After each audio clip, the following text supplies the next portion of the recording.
নতুন নামে, নতুন মোড়কে, LGBTQ নামে আমাদের সমাজে নানা মোড়কে আমাদের সামনে উপস্থাপন করা হচ্ছে।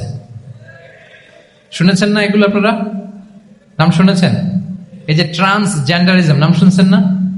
নিজের দেহ কাটাকাটি করে দিব্যি পুরুষ, 4 সন্তানের বাবা, এখন হঠাৎ করে বলে যে আমি মনে মনে নারী, তো সোসাইটি যেন আমাকে নারী স্বীকৃতি দেয়। বায়োলজিক্যালি দিব্যি নারী, 3 সন্তানের মা, এখন বলে যে এখন আমি মনে মনে ভাবতেছি পুরুষ, তো আমাকে পুরুষ হিসেবে তুমি কনসিডার করো। আল্লাহর দেয়া ফিতরাত, এই যে বলছে উল্টায় ফেলতেছে, এই ফিতরাতকে ধ্বংস করার সবচেয়ে জঘন্যতম এই নতুন যেটা বাজারজাত করা হচ্ছে যে আইডিওলজি, এটা হচ্ছে ট্রান্সজেন্ডারিজম। অধিকারের মোড়কে, তাও আসতেছে কিভাবে, কিসের মোড়কে বলেন তো? রাইটস এর কথা বলে, যেটা একটা রাইটস। এজন্য সম্মানিত সুধীমণ্ডলী, শালীনতার কোনো বিকল্প নেই।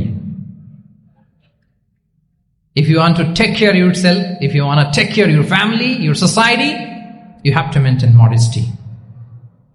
কোনো বিকল্প নেই, সাবধান হইতে হবে আমাদেরকে।